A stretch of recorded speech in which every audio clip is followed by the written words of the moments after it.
장관님, 네. 지금 방금 뭐 요즘 최근에 대한민국의 경제 성과를 내는 게 방역을 잘해서 그런 거는 아니죠? 뭐 다 경제 같이 성과를 낸 것과 방역 잘하는 것이 그렇게 인과관계로 성립이 될 수가 있나요? 있습니다. 있나요? 그럼 방역을 잘해서 경제가 성과가 난 거네요? 지금 장관님 말씀으로 굉장히 의하면? 큰 요인입니다. 네. 그런 겁니까? 예.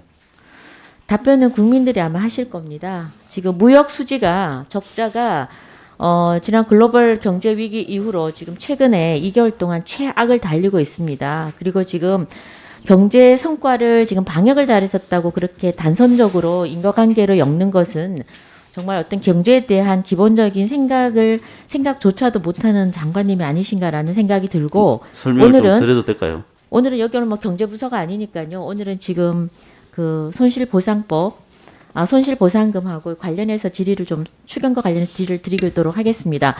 오미크론이 지금 확산이 계속 되고 있는데요. 지금 이렇게 확산될 경우에 얼마까지 늘 거라고 지금 예측을 하고 계십니까? 인원이. 그건 뭐 전문가들 지금- 또 의견이 다 틀린데요. 네. 한 지금 정부에서 보고 있는, 중기부에서 보고 있는. 기본적으로 5만에서 10만까지는 가는 거 아닌가? 자, 5만에서 10만으로 갈 경우에 지금 방역 시스템, 그러니까 시간 제한, 인원 제한, 시설 제한 계속 할 가능성이 높겠네요. 그거는 오미크론의 위험도가 어느 정도인지를 계속 체크해가면서 결정해야 될 문제라고 아직은 봅니다. 전혀 알 수는 없고 네. 인원은 그만큼 늘 것을 예상하고 있다. 지금 그러네요. 지금 이제 유럽 같은 데도 보면 이제 덴마크나 노르웨이 이런 데들은 사실은 이제 방역 조치를 완전히 해제했거든요. 네. 그러니까 오미크론 자체를 이제 심각한 이제 그 전염병으로 안 보기 때문에 네.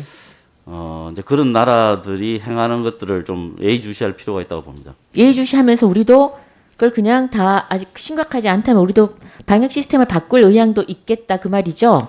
예를 들어서 뭐 왜 독감 그러냐면, 수준이라고 예. 만약에 판단이 지금- 되면 네. 판단이 된다면 뭔가 의사결정을 해야 되지 않을까요? 네. 지금 현재의 방역 시스템이 예를 들면 6명씩 식사를 9시까지 하게 하는 게 온당하다고 생각하십니까? 저는 시간 제한을 조금은 늘렸으면 좋겠다는 제 사견입니다. 자, 국민의 의견을 전달하겠습니다. 9시까지 하니까 지금 지하철에 가면 9시 되면은 탈 수가 없다고 합니다. 인산인해라고 합니다. 그래서 여기서 오히려 저기 코로나 걸리겠다라는 말을 많이 한다라는 국민의 말씀을 좀 전달합니다. 그리고 뭐 식당 가보면은 다 아실 겁니다. 너무나 비합리적인 그리고 6명 가도 빡빡하게 앉는 그런 거 다 아실 겁니다. 더 이상 모든 국민들이 지금 현재 방역 시스템에 대해서 정말 너무나 비합리적이고 앞뒤가 맞지 않다라는 게 대부분의 국민들의 목소리입니다. 참고를 해 주십시오. 자, 오늘 지금 저 추경하고 관련해 질의를 드리면 지금 우리가 지금까지 문재인 정부 행정명령으로 소상공인 지원한 게 굉장히 나름대로는 많습니다. 이름을 바꿔가면서 새희망 자금, 버팀목 자금, 버팀목 플러스 희망 회복 자금, 방역 지원금 등등 여러 이름을 바꿔가면서 지원을 하고 있는데 근데 이렇게 이름을 계속 바꿀 필요는 없죠? 지원금에 대해서는 복잡하게 근데 제 개인적으로는 그냥 1차, 2차, 3차 이렇게 나갔으면 지금부터는 그냥 1차, 2차, 좋았지 3차, 않겠나 4차 이렇게 싶습니다. 하십시오. 그래서 이번까지 방역 지원금을 9조 6천까지 하면 7차례 현금 지원을 하게 됩니다. 김부겸 총리가 이렇게 했을 경우에 개인당 1인당 3,500만까지 최대 지원을 한다고 강조를 하셨습니다.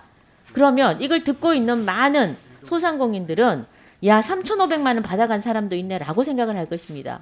좀 동의하십니까? 예, 실제로 뭐 그런 사람들이 있으니까 얼마나 됩니까? 3,500만 원 받은 사람이. 그건 그렇게 많지 자, 않죠. 이렇게 얘기를 할 비율로는. 때는 위화감 조성을 안 하기 위해서는 평균적으로 얘기를 하는 게 저는 맞다고 봅니다. 3,500만 원 받았다고 얘기를 최대 3,500만 원을 지원했다고 해서 마치 굉장히 정부가 많은 지원을 한 것처럼 하는데 현장은 전혀 그렇지 않은 거죠. 다 아시겠지만 저희 작년 5월에 입법청문회를 저희가 했습니다. 손실보상법 관련해서.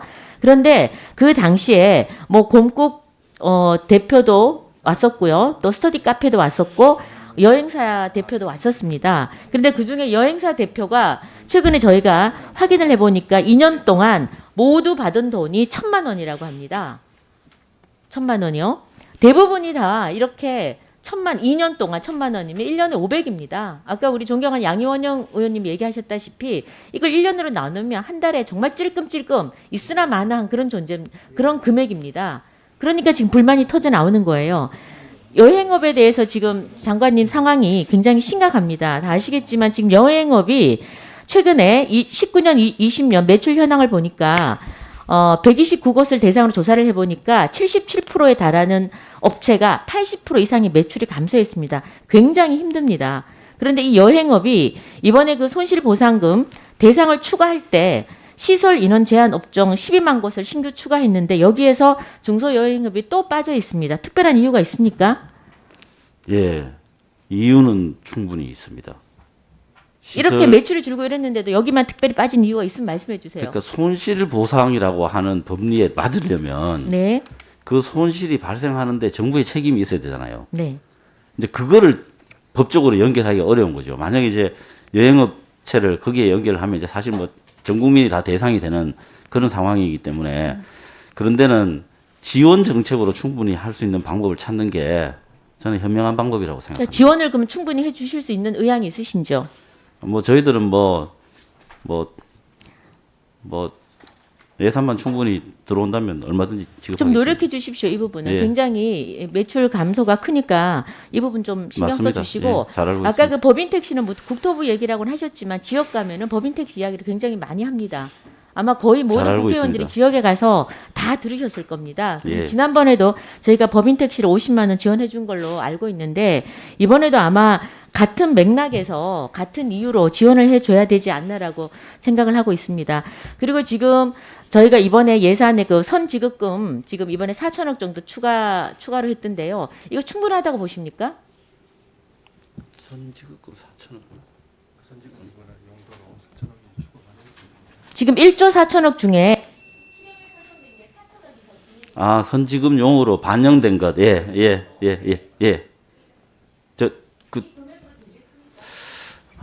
이제 그 부분은 지금 이 감염병에 대한 영업 제한 조치 등이 얼마나 될지에 따라서 너무나 가변적이어서 제가 좀 딱 잘라서 말씀드리긴 어렵지만 다른 상황이 생기면 또 그건 계속 추가적으로 그거는 예비비를 동원해서라도 해야 된다고 봅니다. 네.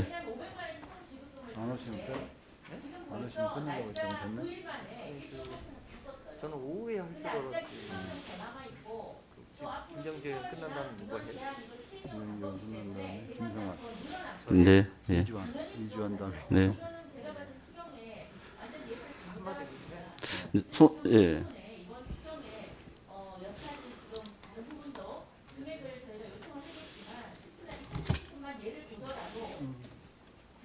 네, 필요한 조치라고 생각합니다.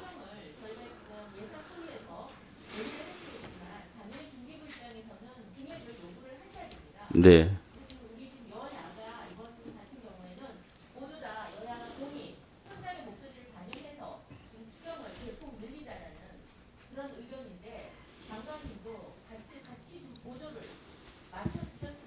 알겠습니다.